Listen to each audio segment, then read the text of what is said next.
A name that shakes the world, Ryomen Sukuna, the infamous King of Curses, is one of the most enigmatic and terrifying figures in the world of Jujutsu Kaisen.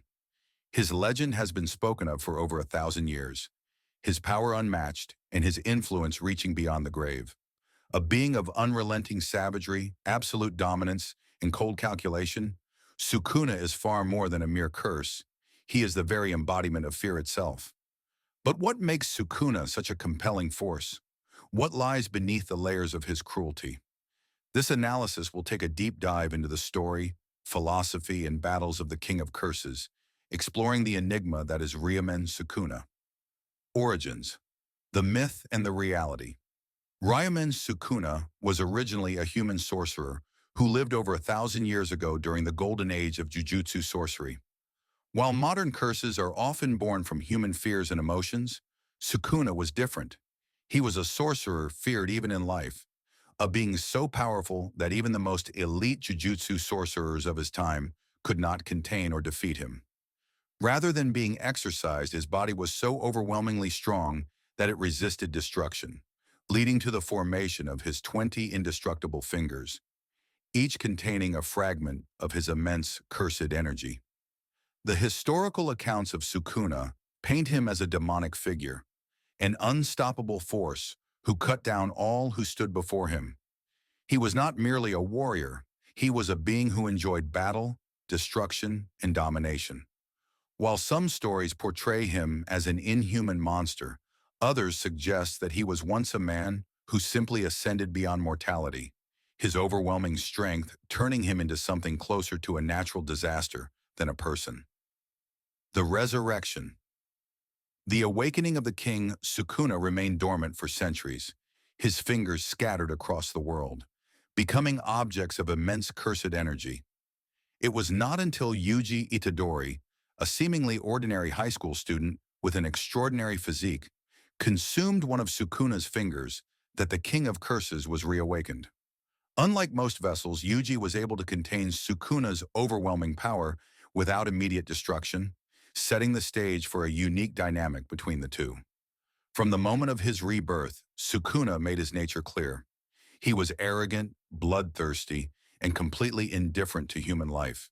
He viewed the world as his playground, regarding those around him as either entertainment or obstacles to be destroyed. His first significant display of power came when he effortlessly overpowered a special-grade curse, showcasing his devastating abilities even while restrained within Yuji's body. This brief battle made it evident. Sukuna was not merely a strong fighter, he was something else entirely, an entity so far beyond normal understanding that his presence alone was a herald of destruction. Power and abilities. The apex of Jujutsu. Sukuna's abilities are a terrifying blend of sheer physical dominance and unparalleled mastery of Jujutsu techniques. His cursed energy is immense, refined, and boundlessly destructive.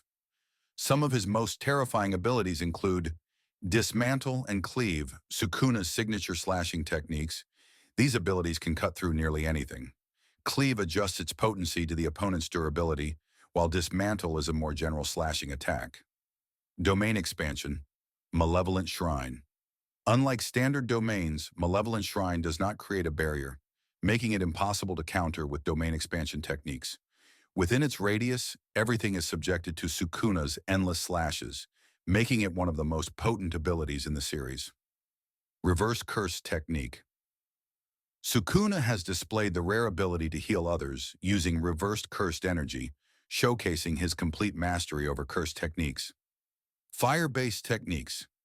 In addition to his cutting abilities, Sukuna has shown the ability to use devastating fire-based attacks, such as the massive flame arrow that obliterated Jogo.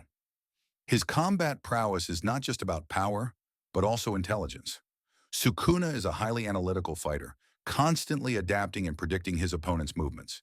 He is not reckless, he is calculated, methodical, and utterly ruthless.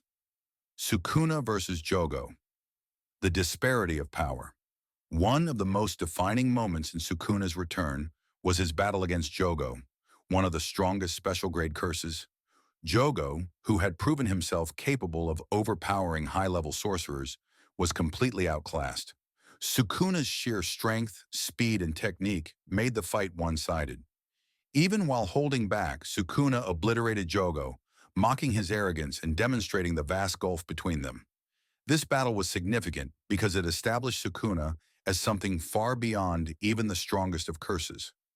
Jogo's defeat was not just a loss, it was a complete humiliation, reinforcing the idea that Sukuna was playing on an entirely different level. The Shibuya Incident, the terror unleashed. During the Shibuya Incident, Sukuna temporarily gained full control over Yuji's body, leading to one of the most horrifying massacres in the series. His battle against Mahoraga, the strongest of the 10 Shadows techniques Shikigami, showcased not only his overwhelming power, but his tactical brilliance. While Mahoraga was capable of adapting to any attack, Sukuna systematically dismantled it, proving that even an entity designed to counter any ability was ultimately no match for him. The ease with which he destroyed Shibuya, killing thousands without hesitation, cemented him as the ultimate nightmare in the world of Jujutsu. The final confrontations, Sukuna versus Gojo and beyond. Sukuna's ultimate test came in his battle against Satoru Gojo, the strongest modern sorcerer.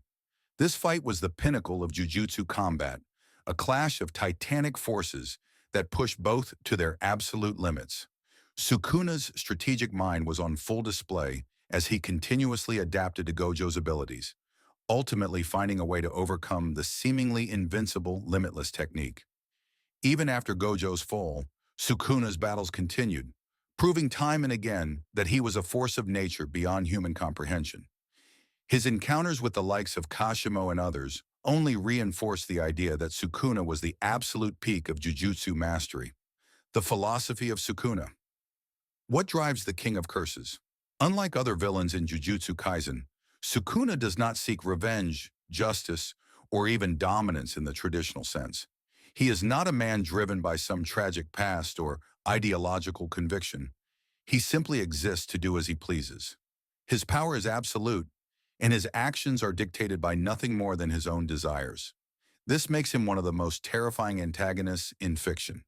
He is not bound by the same rules or weaknesses as others. He does not need justification for his cruelty. It is simply who he is. The eternal nightmare Sukuna is more than just a villain.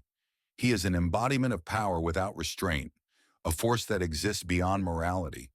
His presence in Jujutsu Kaisen is a constant reminder of the fragility of strength and the inevitability of destruction. Whether as a sorcerer, a curse, or an indomitable legend, Ryomen Sukuna will forever remain the king of curses. If you enjoyed this deep dive into the legend of Ryomen Sukuna, don't forget to hit that like button. It really helps the channel grow. And if you want more in-depth breakdowns of the most powerful characters in anime, subscribe and turn on notifications so you never miss a new video. Who should we cover next? Let me know in the comments below. Thanks for watching, and I'll see you in the next one.